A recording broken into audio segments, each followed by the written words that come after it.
hypocrites. Vous savez interpréter l'aspect de la terre et du ciel, mais ce moment-ci, pourquoi ne savez-vous pas l'interpréter?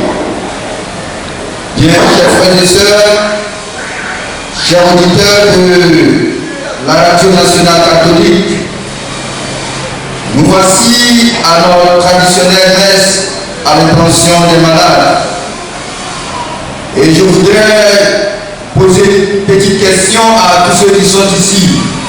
Quels sont ceux qui se sentent bénis par le Seigneur, qui se lèvent pour donner l'acclamation au Seigneur?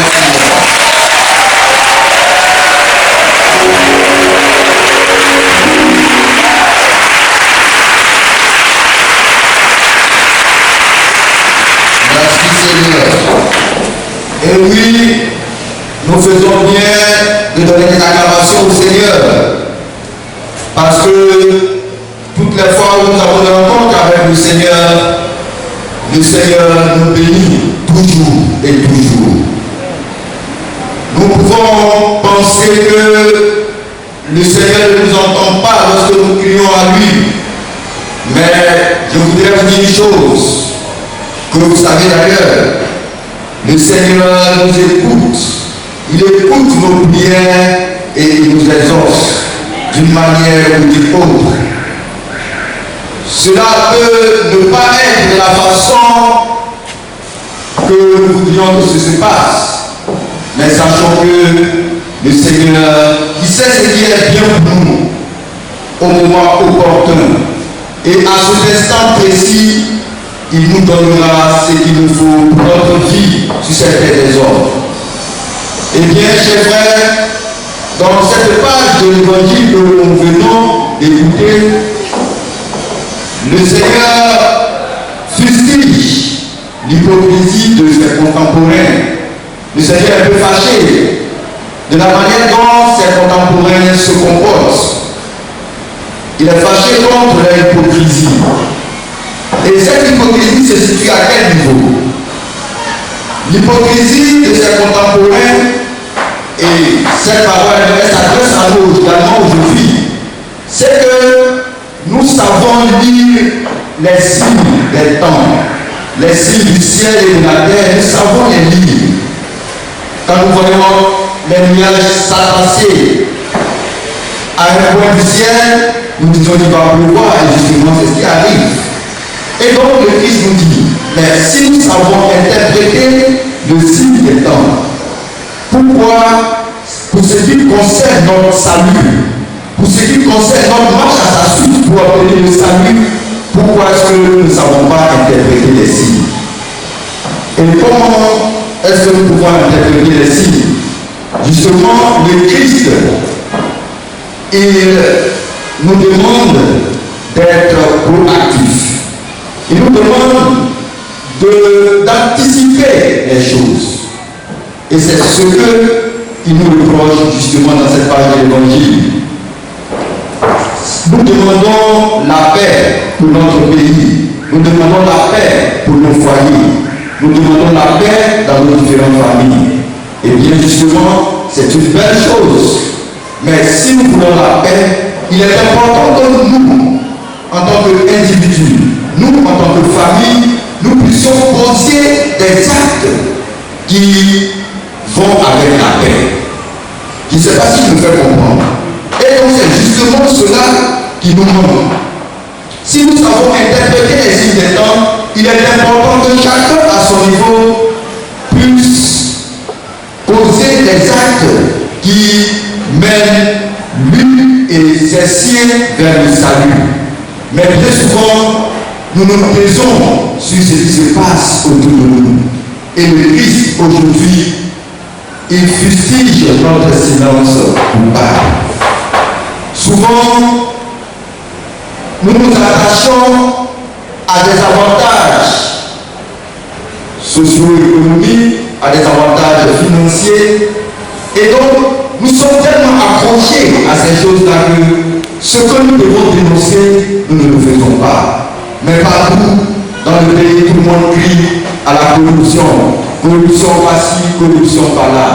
Mais moi, chrétien, Qu'est-ce que je fais pour mettre un frein à cela? Et c'est ce que le Christ nous reproche aujourd'hui.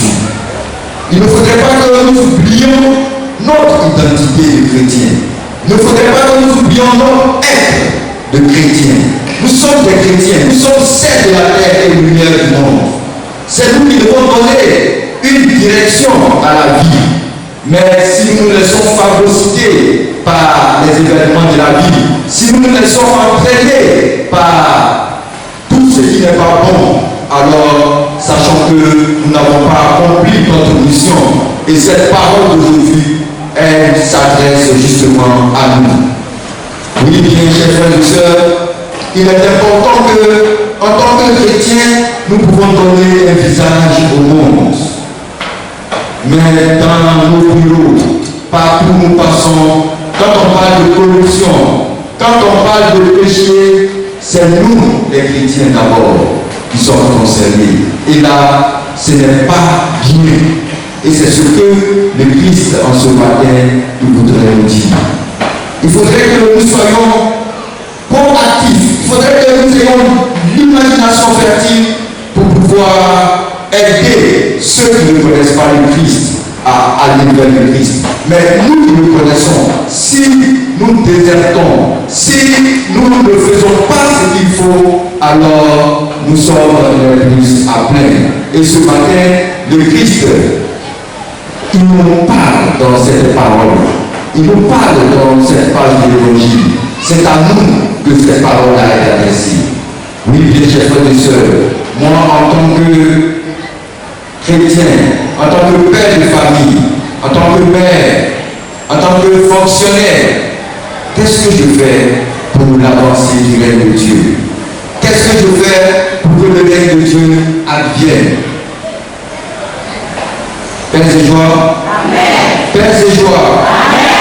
Père et joie. Alors il est important que chacun puisse faire son examen de conscience. Prendre la résolution aujourd'hui même pour repartir de plus belle avec le Christ. Nous sommes venus pour une raison ou une autre, soit pour obtenir la guérison de l'âme, la guérison du cœur, la guérison du cœur, sachant que le Christ nous a déjà dénoncés. S'il a permis que nous soyons ici, c'est justement parce qu'il veut nous guérir. Et le Christ, il ne convoque personne sans lui donner ce pourquoi cette personne-là s'est déplacée.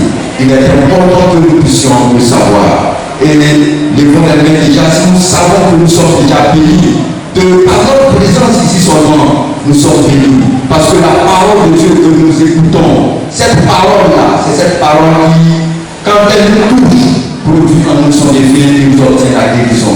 Donc il est important que nous soyons attentifs à tout ce qui se passe au bout de la messe.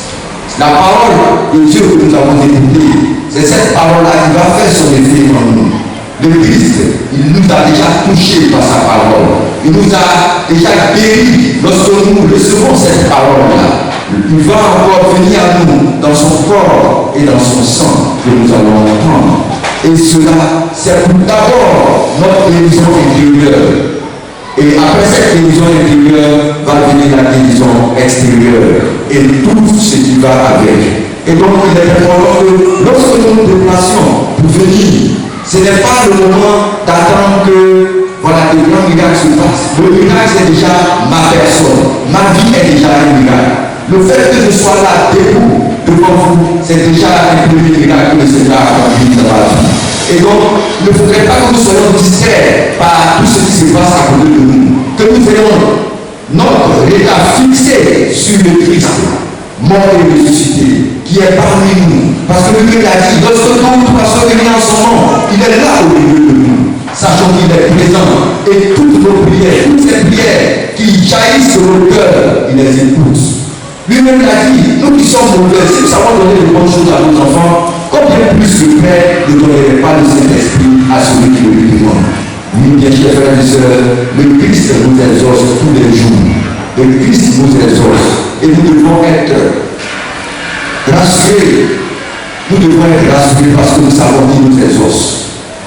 Et quand nous sommes dans ces gens d'assemblée, ce qu'il faut extirper de notre cœur, c'est le doute et le découragement.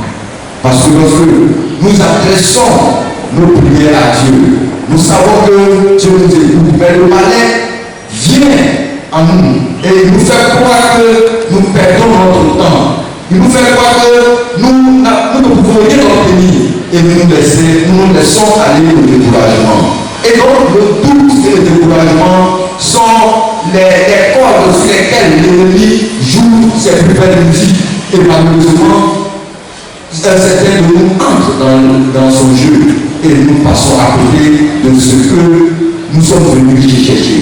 Et donc il est important que nous soyons rassurés. Le Seigneur, je ne te lâcherai pas tant que tu m'auras béni. Et nous allons voir la gloire de Dieu dans notre vie. Et nous allons voir les merveilles de Dieu dans notre vie. Et bien, chers frères et sœurs, ayons confiance en Dieu. Ayons confiance en Jésus-Christ, mort et ressuscité. C'est pour nous qui s'est donné à la mort sur la croix. C'est pour notre bien. C'est pour que, sur cette vie des hommes, nous soyons épargnés et que de l'au-delà, nous recevions un héritage du royaume des cieux. Et donc, il n'est pas question que quelqu'un ou bien une autre doctrine vienne nous distraire. Mais c'est notre manque de foi véritable au Christ qui fait que nous sautons d'église en église. Oui, chrétien, sois fier de ton église, tu es dans la bonne voie et tu dois le savoir. Et pour cela, tu dois savoir que là où tu es, le Christ t'a déjà exaucé. Et donc, nous devons toujours croire en lui, nous devons toujours mettre notre confiance en lui pour que nous soyons véritablement des hommes et des femmes convaincus de leur foi et qui puissent eux aussi convaincre les autres. Parce que notre mission, ce n'est pas que nous soyons seuls dans le paradis, mais que nous puissions entraîner avec nous toutes les personnes que nous connaissons et même celles que nous ne connaissons pas, en faisant quoi de par notre manière de vivre. Il faudrait que lorsque nous vivions, les gens sachent que ceux-là qui sont différents, ce sont des chrétiens. Oui, nous sommes véritablement des chrétiens et c'est nous qui devons donner la couleur au monde. Et non le monde qui va nous donner la couleur qu'il veut. Non, c'est nous les chrétiens, nous qui sommes celles de la lumière du monde qui devons donner la couleur qu'il faut au monde. Mais ce n'est pas le contraire qui doit être.